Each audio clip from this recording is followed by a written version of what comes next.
Hello everyone, welcome back to Wisdom Crafts. आज हम class 12th के फर्दर टॉपिक को डिस्कस करने जा रहे हैं। अगर आपको याद हो तो हमने प्रीवियस क्लासेस में कुछ क्वेश्चंस को डिस्कस कर लिया था। अब हम फर्दर टॉपिक को डिस्कस करेंगे, ठीक है। अब देखिए, अब आपके पास अगर आप देख सकते हो स्क्रीन पे मैंने ऑलरेडी एक टॉपिक का नाम लिख रखा है, दैट इज इक्विपोटेंशियल सरफेस, ठीक है। अब इक्विपोटेंशियल सरफेस का मतलब क्या है? इक्विपोटेंशियल सरफेस का मतलब है कि अगर आपके पास कोई भी सरफेस है, मतलब आप कुछ भी ले सकते हो और वहां पर उसके पूरे सरफेस पे पोटेंशियल जो है वो सेम है। अगर आप 15 पोटेंशियल ले रहे हो तो वहां मतलब हर जगह पे आप जा रहे हो। मान लीजिए ये रूम है, ठीक है, ये क्लासरूम है और मैंने यहाँ पर जो पोटेंशियल है, मैंने बोला कि इस क्लासरूम का पोटेंशियल 15 है, ठीक है, 15 है। तो उसका मतलब क्या है, मैं चाहे उस कॉर्नर में चली जाऊं, चाहे उसमें चली जाऊं, चाहे कहीं पर भी चली जाऊं, मेरा जो इक्विपोटेंशियल या आप कह सकते हो पोटेंशियल की जो वैल्यू है वो हमेशा 15 ही रहेगी। आप किधर भी कोई भी कॉर्नर में चले जाओ, ठीक है जी। तो इसमें क्या है, अब देखिए, इक्विपोटेंशियल सरफेस हमें कहता क्या है? इक्विपोटेंशियल सरफेस हमें कहता है कि अगर आपके पास कोई भी सरफेस है, any surface that has same electric potential at every point, we called them as an equipotential surface. Okay, क्या कहता है? any surface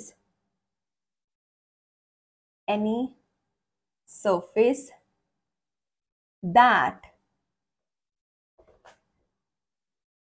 same value of potential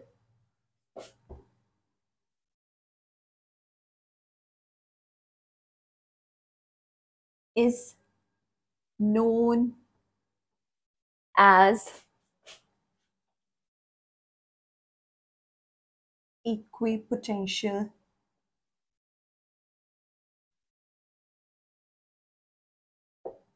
surface. Okay, so equipotential surface, आपके पास कोई भी सरफेस है और उस सरफेस में अगर आपकी पोटेंशियल की वैल्यू बिल्कुल मतलब हर कहीं जाके सेम आ रही है तो हम उसे क्या बोलते हैं? Equipotential surface. ओके जी।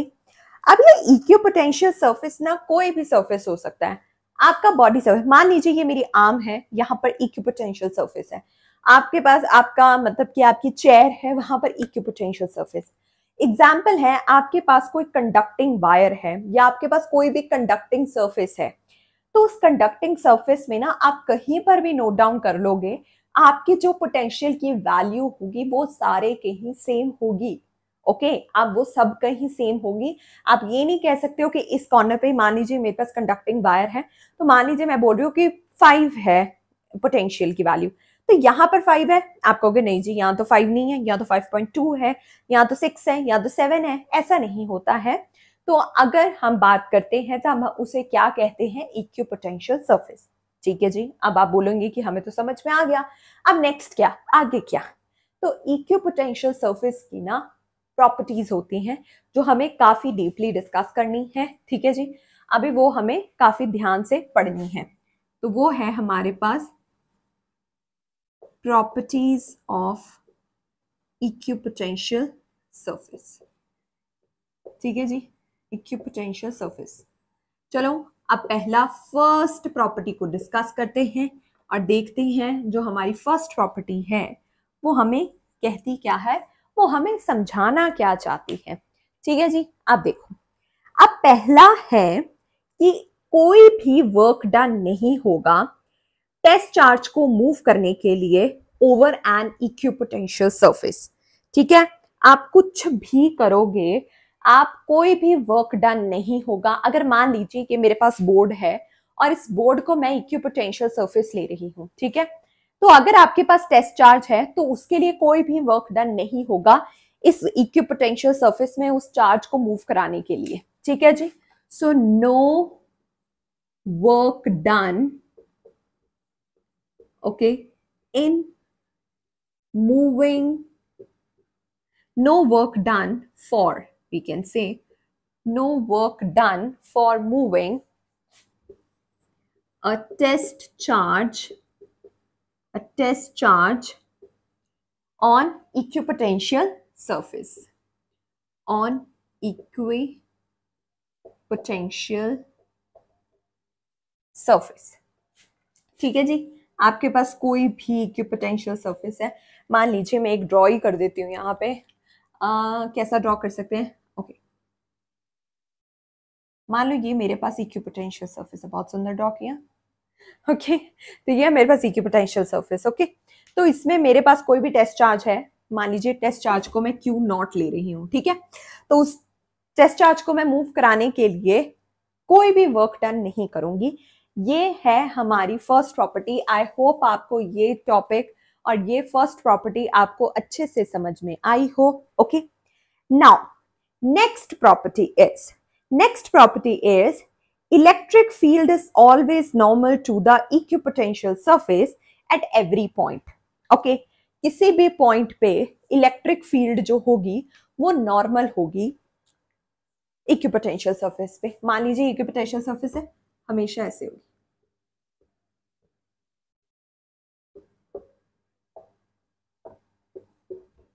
आए समझ में? तो क्या कहते हैं, electric, I right it down, EF, electric field is always normal. Okay, electric field is always normal on the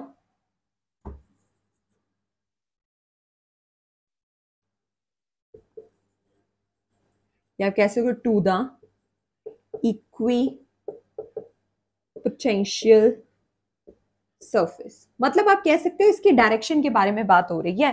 ठीक है जी, electric field is always normal to the equipotential surface at every point, मतलब कहीं पे भी आप चले जाओ तो वो होगा। ठीक है, नॉर्मल होगी।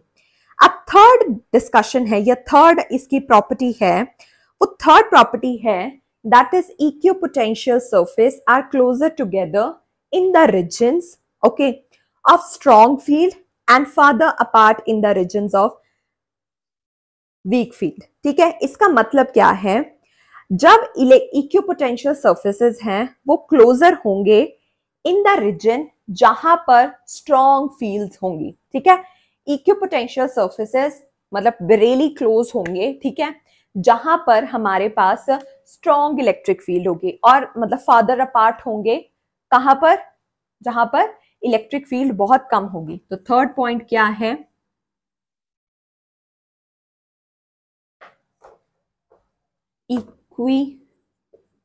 equipotential surfaces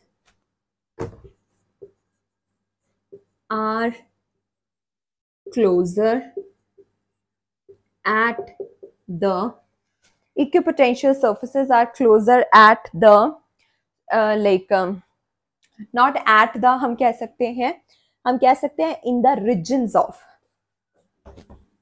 okay, in the regions of strong electric field, closer in the regions of strong electric field, strong electric field।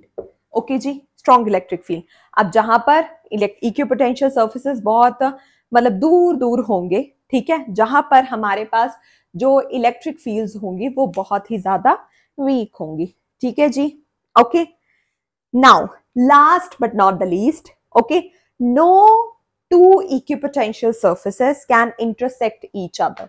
ठीक है, कोई भी दो इक्विपोटेंशियल सर्फेसेस, मान लीजिए मैं यहाँ एक ये बना है कि मैं यहाँ पर बना दूं, तो वो दोनों कभी भी आपस में कह सकते हैं कि इंटरसेक्ट नहीं करेंगे। ठीक है जी, last, no two equipotential surfaces